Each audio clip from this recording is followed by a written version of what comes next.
Hi guys, and welcome back to the channel. In today's video I want to talk about a terrain commission that we've had done here for the Battle Bunker HQ by Warpainter Scenics, but more on that in a moment. First, a couple of things I want to sort of talk about.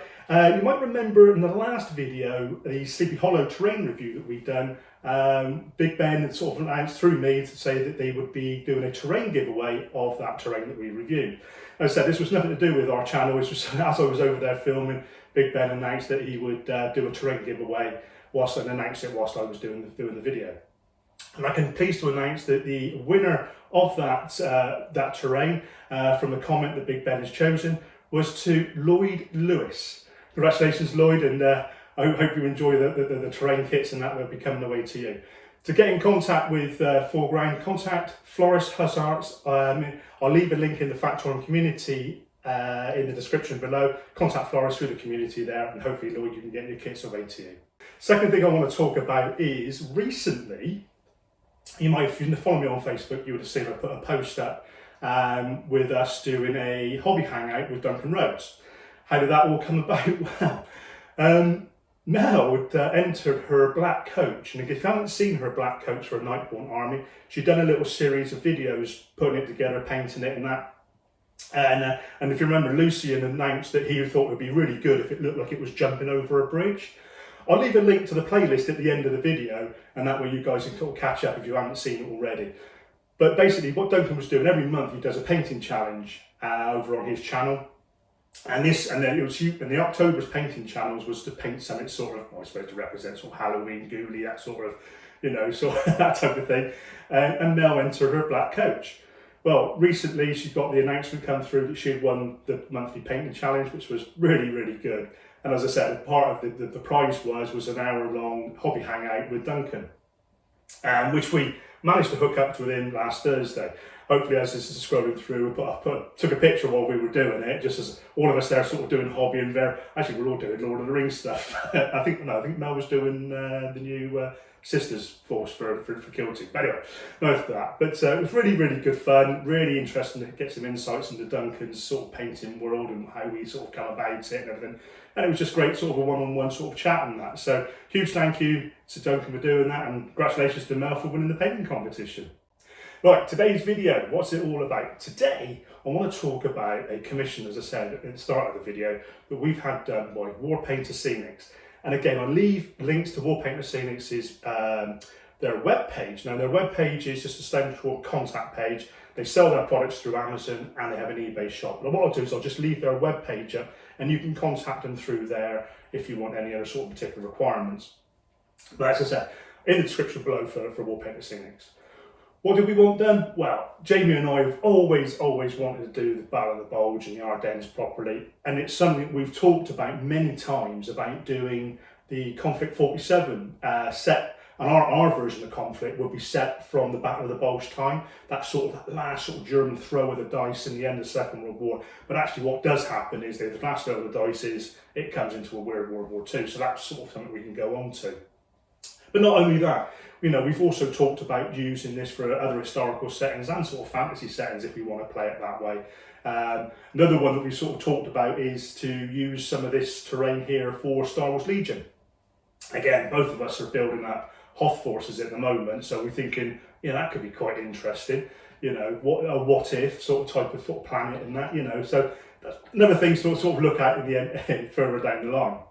But the terrain itself, as I said, is we had the map we already had. The map is by Tiny Wargames. Again, I'll leave a link to Tiny Wargames in the description below.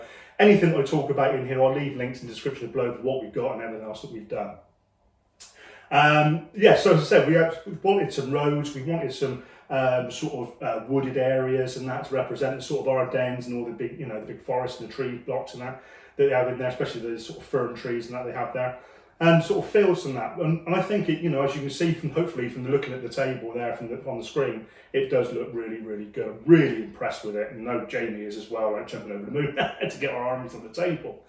But I'll tell you what I'll do is that let's turn the camera around. Let's have a closer look at the table.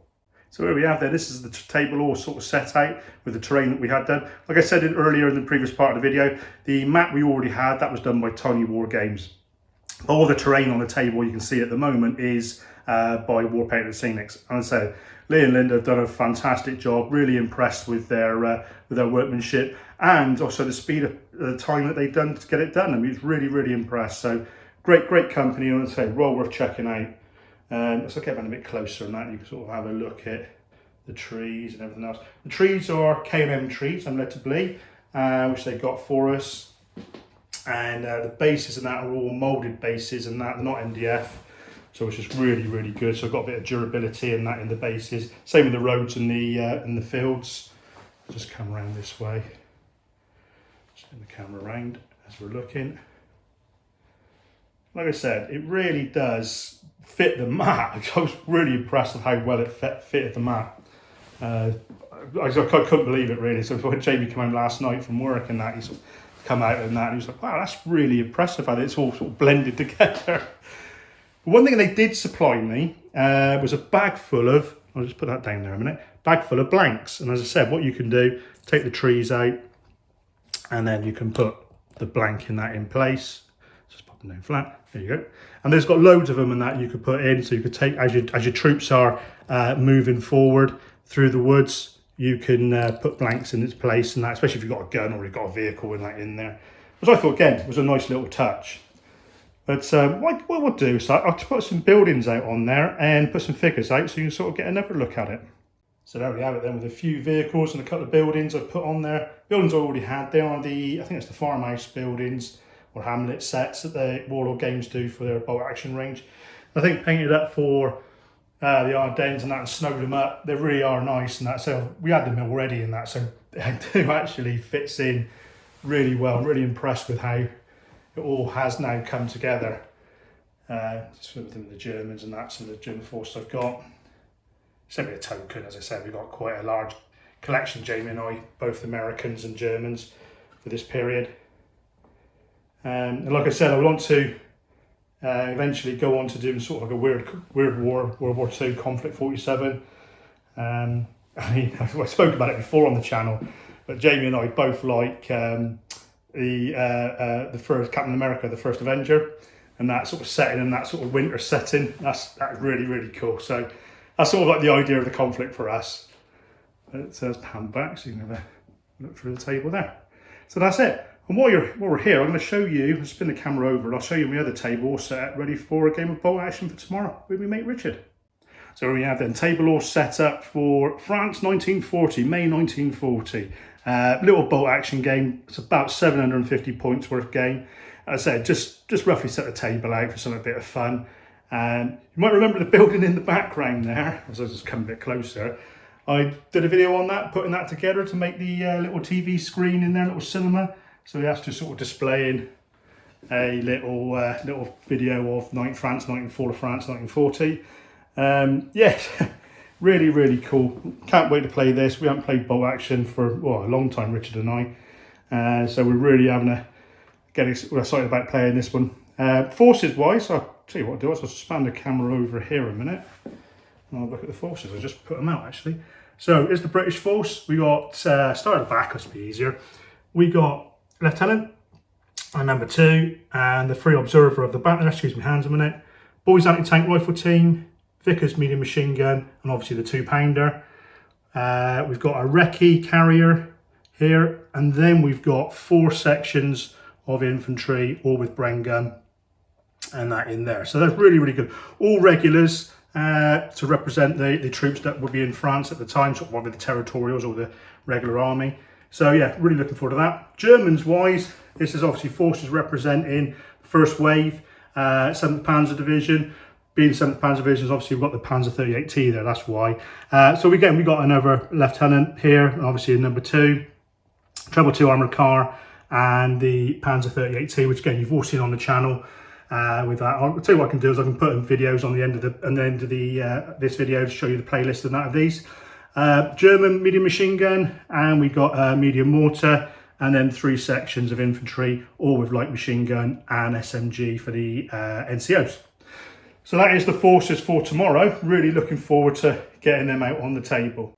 But there you have it then, guys. What do you think to all this terrain? And hopefully you've enjoyed what you've seen today. Hope you've enjoyed sort of a little sneak peek of what Richard and I are going to be doing tomorrow. Sort of a nice little early Warbolt action game, the table all set up and the figures and that. As I said, overall though, going back to the commission, really, really impressed by Warpainter Scenics. And like I said, they do all sorts of different tufts, flocks, terrain bits and pieces and that, fields, and all sorts of things.